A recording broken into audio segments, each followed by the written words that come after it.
최소한 연봉이 어느 정도는 돼야 좀 부담 없이 끌 수 있을 거라고 생각하세요? 그런 분들이 있어요. 제가 제네시스 GV70 몇 대 팔아봤는데 젊은 친구인데 전액 할부로 사시는 분들이 있거든요. 보면 저도 좀 걱정이 돼요. 월 불입금이 그게 가능한가. 여쭤보면 그냥 직장인이세요. 사회 초년생인데 미혼이냐 기혼이냐에 따라 다르겠지만 평균적으로 월 500만 원 이상은 돼야 부담 없이 운행 가능한 정도라고 조심스럽게 생각이 드는 것 같아요. 중고차 딜러 하시면서 되게 많은 손님들을 만나잖아요. 카푸어분들이 실제로 많이 오세요? 이거 실예인데요. 차종은 말씀드릴 수 없는데 혹시라도 뭐 보실 수도 있으니까 고성능 외제차인데 큰 금액은 아니지만 가족도 있고 아이도 있는 20대 중반의 가장분이 전액 할부로 차를 사셨어요. 근데 전액 할부인데 보험비까지는 대출이 안 돼서 보험비는 출고보험으로 연장을 하시는 분을 봤거든요. 근데 이제 그런 분들이 진짜 생각보다 조금은 있긴 하더라고요. 근데 이제 그런 분들 보면은 저는 당연히 이제 팔아야 되는 입장이니까 이걸 말려야 되나 말아야 되나 조금 고민이 될 때는 있는데 저는 그래요. 아, 이거 괜찮으시겠냐고 한번 꼭 여쭤보긴 하는데 근데 그분들은 딴 게 안 보이세요. 그 한번 꽂혔으면은 무조건 사고 봐야 되기 때문에 뭐 구매하시는 분을 보기는 했는데 뭐 많지는 않다. 중고차 구매하러 오시는 분들은 보통 어떻게 알고 구매하러 오세요? 광고를 보고 오세요? 아니면 직접 쳐들어와서 보세요?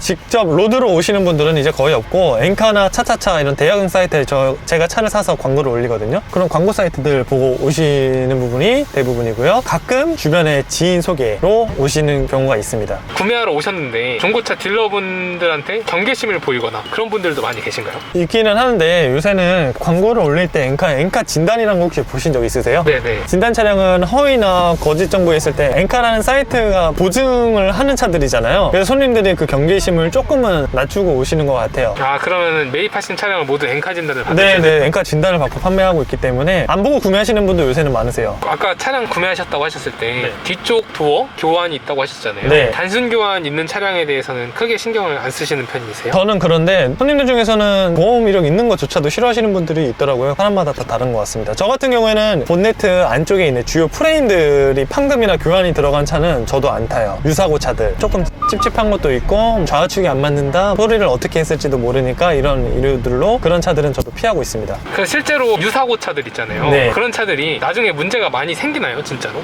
아니면 진짜 극히 일부인데 그게 너무 리스크가 크니까 많이 부풀려진 건가요? 부풀려진 것 같아요. 또 사고차 타시는 분들은 사고차만 타시는 분들 있으세요. 싸다고. 그러면서 나는 큰 불편함 못 느꼈다고 하시는 분도 봤어요, 저는. 그러면은 전체적으로 보통은 문제가 없지만 진짜 가끔 생기는 큰 문제들 때문에 네. 많이 부풀려졌다. 네. 그러면 만약에 차를 잘 볼 수만 있다면 사고차를 사는 게 오히려 기회일 수도 있겠네요. 유사고가 어떤 뒤쪽 사고냐 앞쪽 사고냐에 따라 달라요. 뒷사고는 저도 뭐 그러냐고 탈 수 있는데 앞사고차는 웬만하면 안 사시는 걸 추천드릴 것 같아요. 근데 후륜구동도 그런 쪽이 괜찮나요? 뒤쪽 사고가? 그 후륜구동의 아래쪽에 있잖아요, 그 기계들이. 뒷사고도 또 단계가 있어요. 뭐 단순히 범퍼냐 트렁크냐 백파넬이냐 그 안쪽에 사이드냐 휠하우스냐. 그러니까 제가 말씀드린 건 백파넬 딱 요 정도 선인 것 같지 그 안쪽으로 들어간 차는 아무래도 무사고 차보다는 나중에 문제가 생길 여지가 많다고 생각을 하고 있어서 무리해서 사는 게 아니라고 하면 웬만하면 사고 없는 차 사시는 게 나을 것 같아요. 중고차를 매입을 해올 때 정비사를 같이 데려가서 보시지는 않잖아요. 네, 저 혼자 가서 봐요. 근데 가끔씩 속거나 문제가 있는데 발견을 못해서 매입을 하시는 경우도 있나요?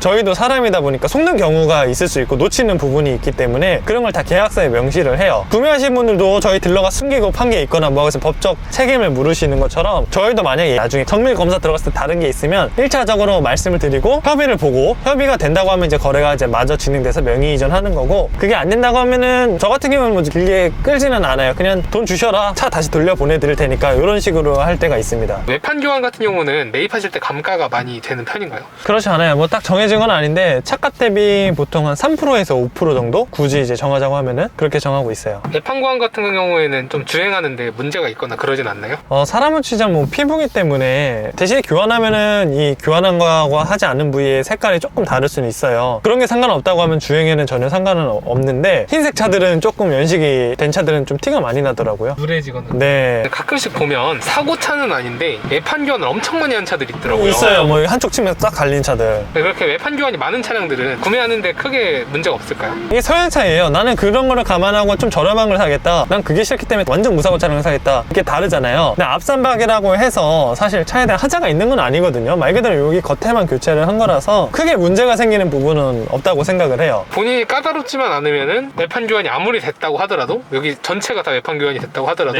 타는 데는 지장 없을 가능성이 크다. 전체는 좀 곤란할 것 같아요.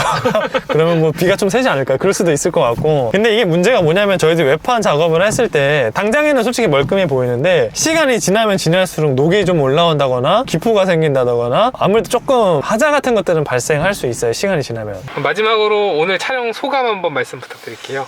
처음에 너무 편안하게 해주셔갖고 편안한 마음으로 인터뷰할 수 있었던 것 같은데, 아무래도 처음이다 보니까 너무 어버버하고 긴장을 한 게 너무 영상에서 티가 나지 않을까 좀 걱정이 되기도 하고요. 너무 좋은 경험, 재밌는 경험이어서 이거 보시는 시청자분들, 구독자분들도 만약에 출연을 하시면 아마 좋은 추억이 될 거라고 생각을 하고 있습니다. 중고차 딜러분 일을 하신다고 하셨는데 네. 뭐 홍보나 이런 거는 필요 없으세요? 괜찮습니다. 뭐 제가 따로 유튜브나 블로그를 운영하는 게 아니고, 말씀드린 것처럼 제 개인 SNS도 뭐 잘 올리는 편이 아니라서 마음은 감사하지만 별도의 홍보는 필요 없을 것 같습니다. 괜찮습니다.